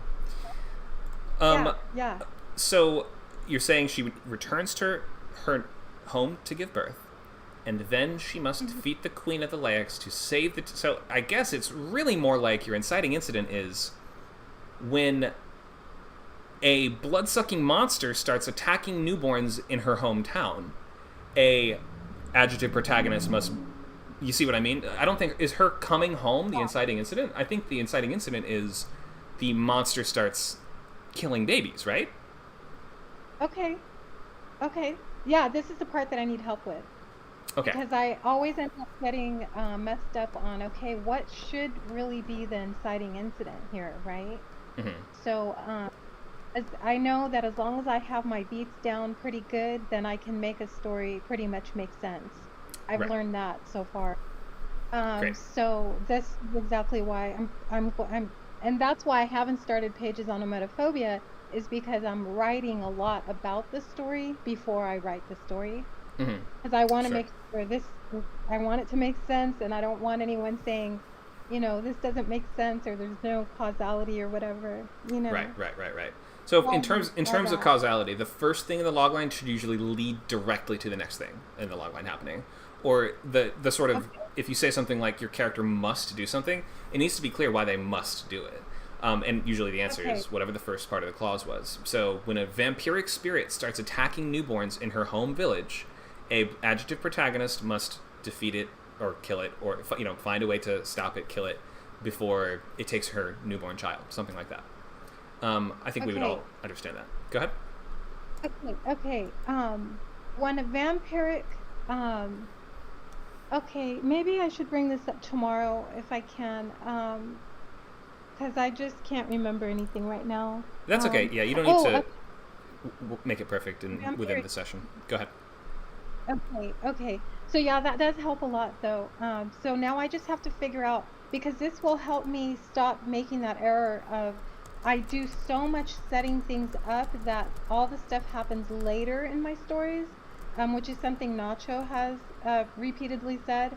So if I can make things happen a little bit earlier on, and then just have all the dramatic narrative taking my character through the story where one thing after another is going to be like horrifying enough for it to be an actual horror film, right?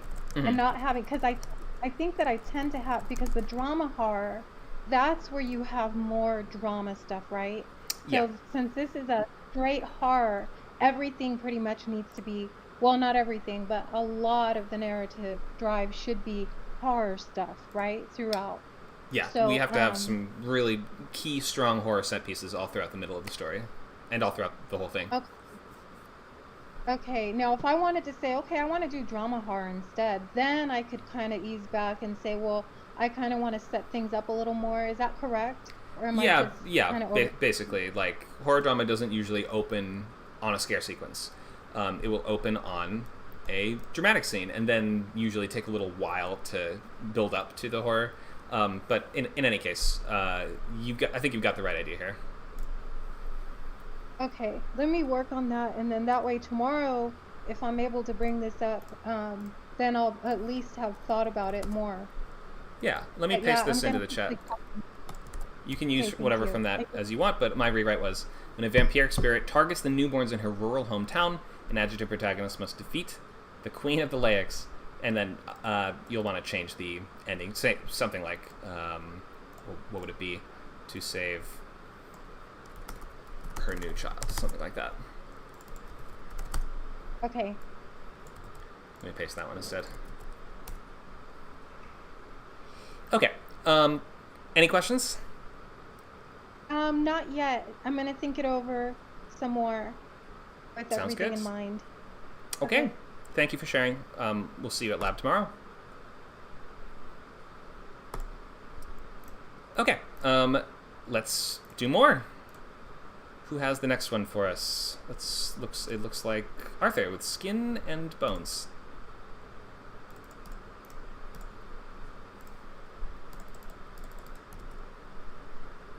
Hello. Hello. Can you read your logline out for us, please?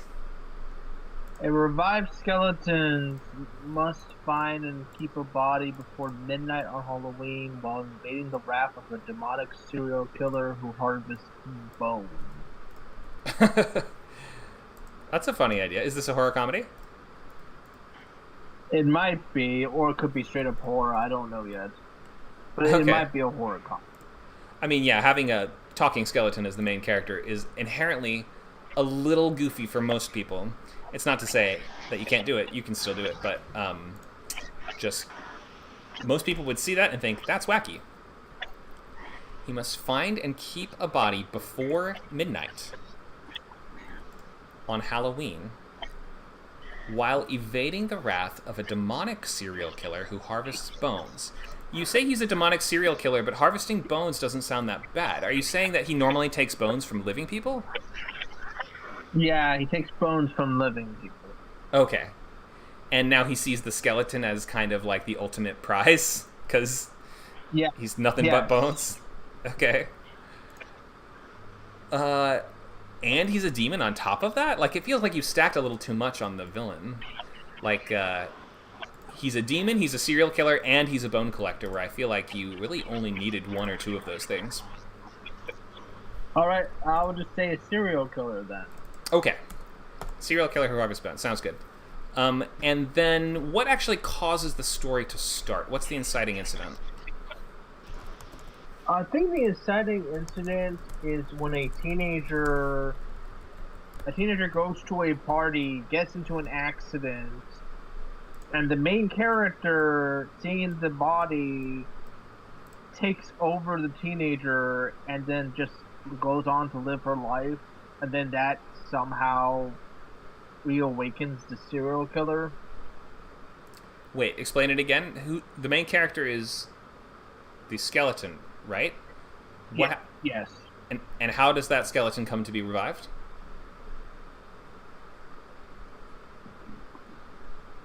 Oh, I didn't actually think that far. I think it was either a necromancer revives him, or he gets revived every Halloween. Oh, that's kind of interesting. So you'll want to include that probably in the logline? I mean, you don't necessarily need to, but it just feels like we're missing a little bit of information here. You start with a revived skeleton, but you don't say, was he just revived? You don't say, was he revived a long time ago? Like, I'm missing the sense of your main character's normal. So I would, if you don't know the answer to that yet, it's okay. I'm going to server mute your mic for a second, because we're getting tons of distortion and feedback through your mic. I'm just muting it for a second. I'll unmute you in just a moment. But for now, let me just say,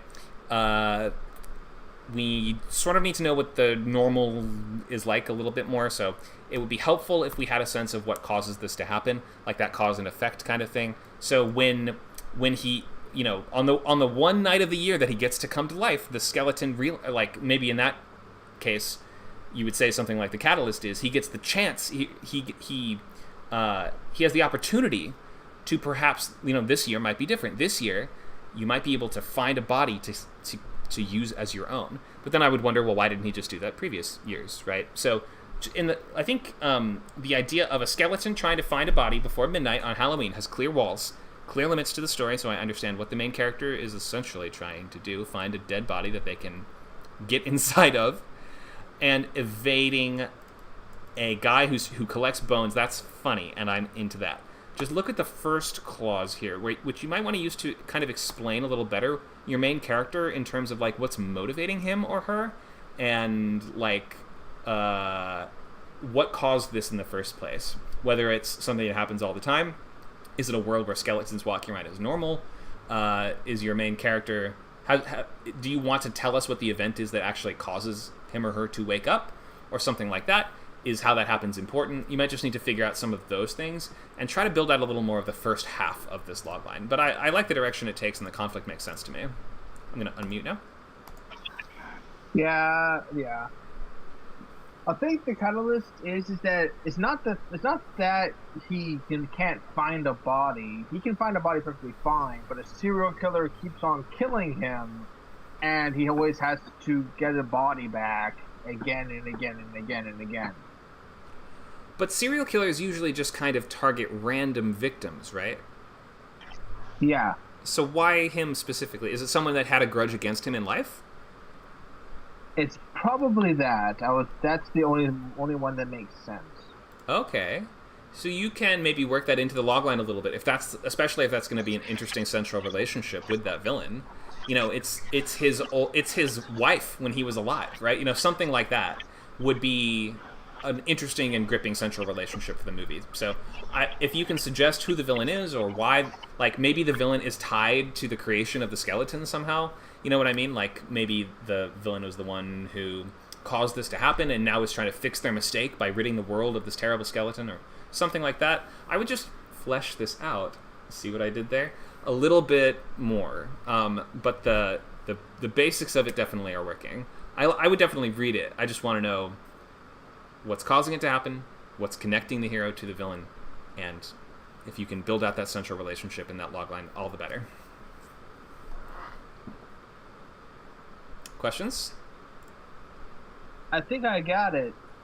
Great. I think it should be, instead of a serial killer, it should be his murderer. Oh, okay, great.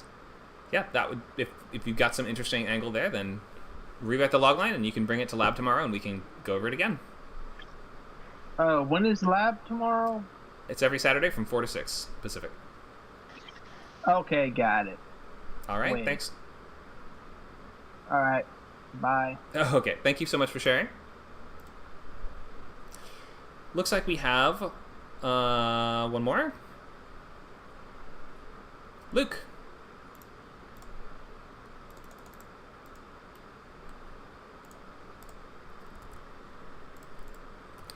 Hello. Hello. Why don't you read this one out for us? Kleptophobia? Yep. When COVID seals a recovering kleptomaniac inside a new apartment and possessions go missing, she grows paranoid her landlady and neighbors are conspiring to unravel her life. Okay. So is this set in like early pandemic, like 2020 sort of time? Yep. Okay. March through, or like May 2020, I think. Got it. When COVID seals a recovering kleptomaniac inside a new apartment. Her new apartment, I'm guessing, right? Her Yep. own new apartment? Okay. And possessions go missing. She grows paranoid. Her landlady and neighbors are conspiring to unravel her life. Could this only have happened if she was sealed inside her apartment? Yeah, I guess that's, yeah, I mean, it's tied to the setting. It's, I don't think I'm I gonna have to understand. explain it. So you sort of seem like you have two inciting incidents in the logline. Do you see? One is when COVID seals her inside her apartment. Two is possessions start going missing. Why is that? Maybe you can explain a little more. Go ahead.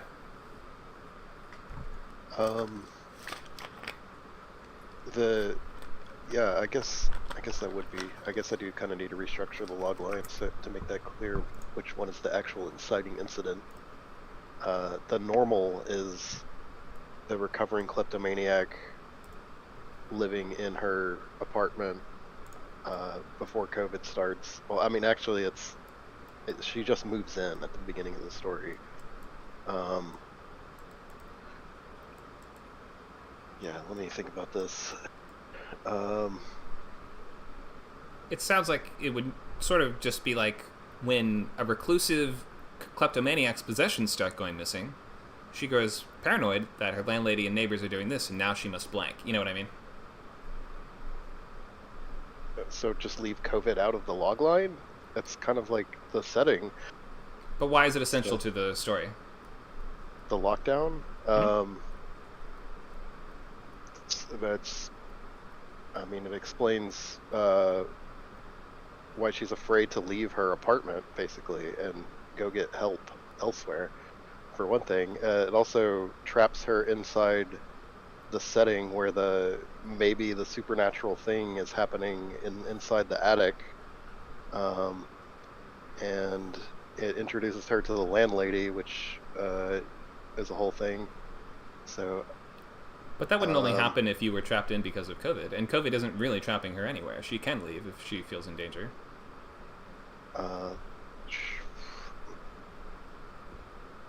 It's a mental barrier. It's not like she can physically leave, but mentally, during the height of COVID lockdown and paranoia and stuff, and part of the plot is her going down like a conspiracy rabbit hole about gang stalking and stuff, and letting I don't know, her perception of reality sort of govern the things she sees and interacts with around her. I'm overcomplicating it. I'm great at that. Anyway. Okay, wait, so you're saying that it's only because she was trapped in and she's going stir crazy due to the lockdown that she develops this fear in the first place? Or that she develops is this something that wouldn't have happened if she weren't... I'm just trying to figure out the connection between... It's one of the key factors. It's sort of a comedy of errors. And one of the key, like the kindling of the fire, is basically the COVID lockdown, if that makes sense. I don't know how to explain it better than that. It doesn't quite make sense at the moment, just because I don't know what we're kindling or what we're building. So like, I'm speaking in metaphor. I should stop doing that. So the setting is important. Like the lockdown itself is kind of like a fourth character in the conflict, if that makes sense. I don't know how to explain it beyond that. I just don't really see the connection. So stuff in your house is going missing. That's something that doesn't, like, it just doesn't feel like the situation is all like one coherent movie idea. Like if it was like she starts to suspect now that she's developing a strange new disease, or if it was like she's starting to suspect contaminated items are being dropped in her apartment. I don't know, these are terrible examples, but it's just like that is connected to the pandemic that's going on. Just, I think the only connection that I can see right now is you're sort of saying that it's making her more paranoid. So you might even write the logline something a little bit like, when stir craziness from the pandemic causes her to develop delusions that, or causes, worsens her paranoia to the point that she now believes that her neighbor and landlady are stalking her, a blank blank must now blank. I think we're also kind of missing that sense of she must now do blank. What is she trying to do? What is she trying to do? I mean, I guess she's trying to prove that her landlady is the one responsible. She's trying to find evidence, primarily, so it's kind of a mystery. Okay, so figure out where my stuff has been going, who's been taking it. It's a mystery plot type. She has her prime suspect. She just has to prove it, basically, is her motivation. And what will she do if she succeeds? Sue and small claims? I mean, Act 1 the cold open is the landlady dead on the steps of the apartment, so... That's the cold open? I mean... Yeah, the cold open is the landlady dead on the steps of the apartment. Ella is being interviewed by EMTs. She has one final possession that is stripped away from her as the reveal of the attic that has all kinds of crap stuffed in it. Oh, you're saying it's a flash forward cold open? Yeah. Oh, okay, that makes sense. I was like, how can you say this character is in the movie, but then she's dead in scene 1? It's because it's a flash forward. Okay, I understand. I'm struggling a little bit to fully grasp this one, and it doesn't read as very scary to me. And the stakes feel pretty low. I'm guess what you're saying is that it builds to higher, like it escalates to a crazier level of stakes. But as a horror fan, I wouldn't be like, oh, I've got to check that one out. Do you know what I mean? Can you hint a little more at where it goes in the logline? Can you, as a huge horror fan, can you hook me a little more? How can I hook? Suggest what Jacob's Ladder, Spoil like it. psychological horror, complete separation of reality and imagination. You can't tell what is perception and what is real beyond a certain point in the story. But you framed the central conflict as it feels so low stakes and milquetoast. Stuff is going missing. Around, you haven't painted it in such a way that feels scary. Do you see what I mean? If you say something like delusions begin to cause her reality to unravel around her, something like that sounds more substantial. That sounds like this almost sounds like a quirky dark comedy. Okay. Or maybe tell me where does it go? Like is it witches? What is it? Do you want to tell us? You don't have to if you really don't want to spoil it. You don't have to, but it's ambiguous. So it's up in the air. It could be interpreted as it's the protagonist doing all of this to herself. It could be interpreted as it is the landlady is responsible, and it could be interpreted as there's some evil force in the attic that is playing with both of these characters. I don't know how to explain it beyond that. Okay. Well, those are really hard to pull off, especially in horror where the audience you're going to lose like 60%, like 60% of the audience won't be satisfied with that right off the bat. So that's just something you have to account for right away. Horror audiences don't usually like ambiguous endings where it's like, was there a monster or wasn't there? Like, can you name one example of that working? It just, like, that is really rare to see and hard to pull off. So that's more of a story note. Like, I'm just trying to focus on the logline right now. So Sure. Maybe the script is amazing, and I'm just, like, not seeing exactly what you're going for. But I would say just in terms of the logline itself, make it feel scarier and higher stakes. Make it clear what the main character's goal is. And see if you can make it clear what the connection is between this specific situation leading to this particular development. If it's like what I think what you're mostly saying, it's the mental state that the character is in as a result of the lockdown is what causes is that sort of how you were explaining it? And if this is, I think so. Okay, then maybe that's where you start. I don't think we need to start with the lockdown. I don't think we need to start by saying when she's sealed in her apartment.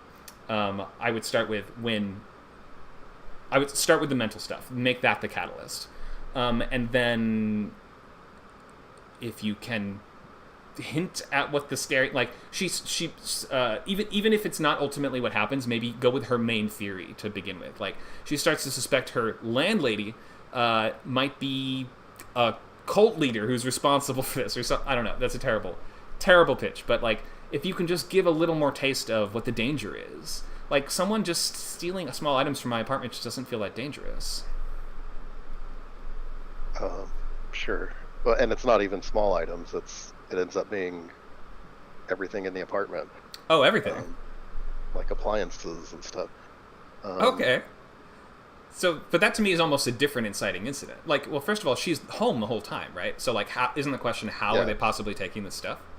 Yeah, that's a big question. Okay. And that's another reason for the paranoia and the fear, and who can you trust when, the internet tells you everyone is a gang stalker that is, spying on you and stuff. I don't know.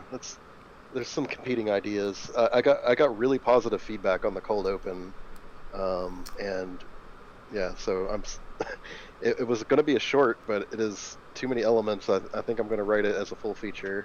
Great. And I appreciate the help. So Sure. I hope this was useful. I know it's a lot all at once, but those were just my impressions and first thoughts on the logline, and I'll just make that quick little list of the things that I would do. So clarify main character's goal, cause and effect. Let me move out of the way.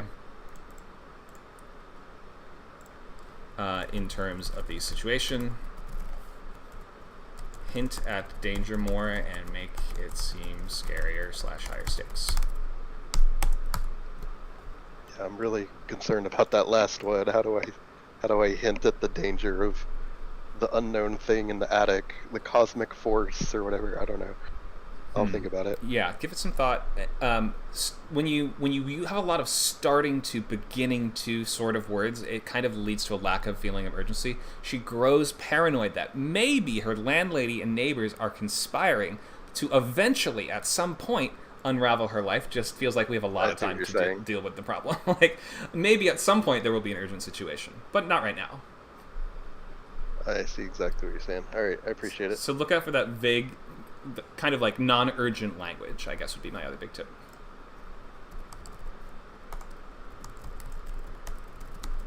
All right, thank you so much for sharing, and thank you for taking these notes so well. I know this is a lot all at the same time. All right, we are at the end of our time for today. Thank you so much to everyone who shared. It's not easy to go up and share an idea, especially at an early stage. So you guys have done awesome, and thank you so much for everything you guys have contributed in the class today. We even have a comment, somebody watching from Australia. Hi, Elm. We have lots of, we've been adding more meetings that are accessible from different worldwide time zones. So whether you're in London or Australia, we have definitely some events that you can make it to. So come join us on Discord. You can do that by going to scriptcamp.net, and you can sign up for membership, or you can just get the link to join our server, our class communities. We have lots of different classes from just $19 a month at the absolute lowest, and we are adding new stuff all the time. So we hope to see you guys. Let me bring up the upcoming class sheet one more time. Next week, same time slot, Halloween Horror Pitch Fest. So you can come and you can pitch the thing that you were working on today if you want to. It will not be counted against you if you already shared part of it. You will have had more time to refine it and to work on what would the story of your movie be, at least to the point, like come up with enough of it that you could tell the trajectory of it in 3 minutes max. 1 to 2 minutes is ideal, but try to cut it off at 3 minutes. And there's going to be prizes next week. You'll win coins. You can win a reading of your script, a consultation, and some things like that. We'll have a full prize list soon. We also have all these great upcoming classes like Spanish class, October 25th on Lingo Camp. We have Novel Boot Camp that's every Saturday from 12 to 2 on Word Camp. And Game Camp starting soon, October 29th at 5 p.m. We're going to have a session of Story Point Arcade where we will play a brand new type of AI-based sort of like a role-playing game. It's cool. It's like a video game, role-playing game, AI kind of thing all mashed together into one.